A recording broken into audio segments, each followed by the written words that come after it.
All the CVs are there. The first speaker I would like to honour is Canon Peter Challen from the Council for Christian Justice. Peter, over to you, and welcome. Thank you. Please turn off the mobile phones, those who haven't.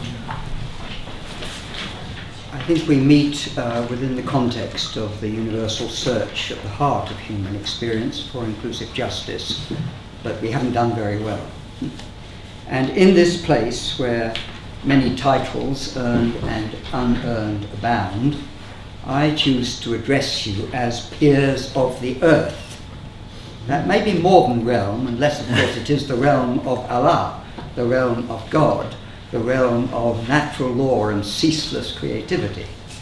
But we are united in our earth identity, having equivalence of dignity in the eyes of God, and having between us inextricably a great variety of skills to be put to the common good. Welcome to this dialogue. I'm speaking generally, and the technical, skilled, committed people will follow. I set the theme with words by Adrian Rich.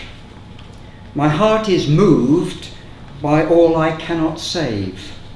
So much has been destroyed, I have to cast my lot with those who age by age, perversely, with no extraordinary power, reconstitute the world. I don't know how to put it more neatly, more profoundly than that.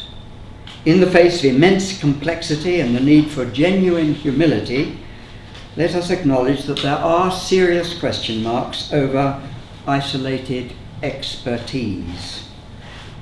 That is why I appeal in opening to our common earth identity and do not emphasize our achievements to date and the titles that accompany them. There is a sense in which we must together imagine, design and implement a thoroughly ecosystemic economy to ensure humanity's continuing stay on Earth. A matrix, that is a womb nurturing new life, of such transition has been eloquently set out in the New Economics Foundation's new booklet, The Great Transition. I meant to bring it and wave it before you, but forgot. The need for such transition was unconsciously anticipated in an essay 400 years ago, which began, "A fly sat on the axle of a chariot and said, 'What a dust do I make?'" The essay was on vain glory, and that has grown prodigiously over those 400 years. Because of such rampant vainglory or hubris, carried on chariots of power and monopoly, together with the accumulated weight of institutional conceits, the human predicament is now dire, more dire than most people can bear to acknowledge and admit. It is beyond your healing or mine.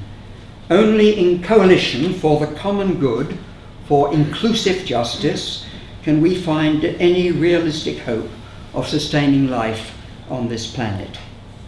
That same writer 400 years ago said people of age object too much, consult too long, adventure too little, repent too soon, and seldom drive business home to its conclusion, but content themselves with a mediocrity of success.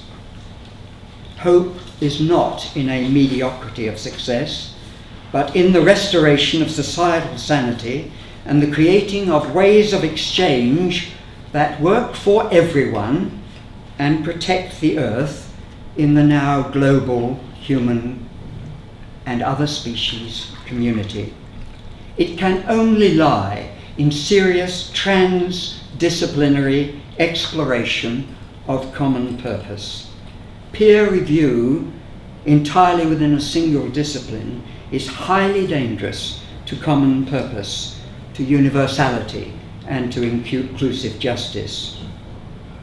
George Bernard Shaw quipped seriously, "Every profession is a conspiracy against the public.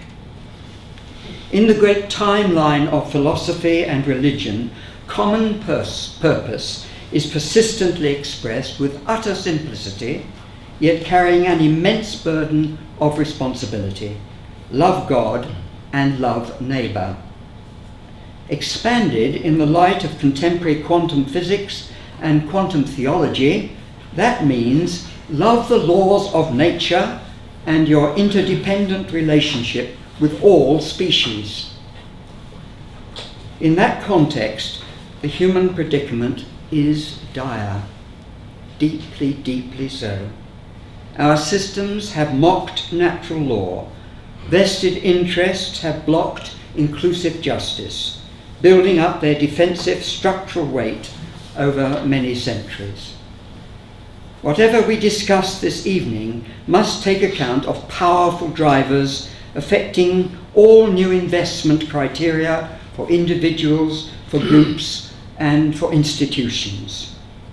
Growing obscene disparity between materially rich and materially poor, ecological degradation and species loss, population growth, climate change, food deficit, toxins in air and water, geopolitical shifts, advances in information communication technology, swings in economic activity, almost inconceivable levels of debt, that is, bluntly, theft from the future. The magnitude, velocity, and simultaneity of these unharnessed forces are unpredictable. This unpredictable, persistent series of disasters will either continue to degenerate into destruction and or totalitarianism, or they will finally awaken everybody all at once. Therefore, in the fierce urgency of now, let this evening ensure that we measure everything in the context of natural law and world-spanning inclusive neighbourliness. Any lesser perspective sinks into hubris, vainglory, and myopia, into a death wish vainly defending vested interest. We may think we are looking at an environmental crisis or a sustainability crisis or a financial crisis or a social crisis, and this we are. But much more deeply, what we are experiencing is a crisis in values, a moral and ethical crisis of enormous scale. Only a recognition of that deeper crisis, the crisis that comes to a society that lacks cosmic spiritual purpose, can set us on the path to recovery. All the regulation in the world will just be circumvented by people who are unconscious within the greater dream. It is my conviction, accrued in 50 years of ministry in search of public truth, that we are trying to change deeply embedded core beliefs towards a hugely more generous concern for and introduction of inclusive justice. If we cannot do that, our practical ideas are not important and will never add up. They will be resisted as much as an atheist resists God.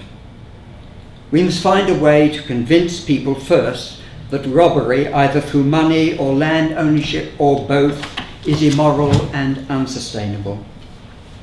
Presently, the masses simply do not believe it, not to mention the elites. In the fierce urgency of now, let us proceed in humility and in pursuit of inclusive common good, expressed imaginatively in structures of true justice.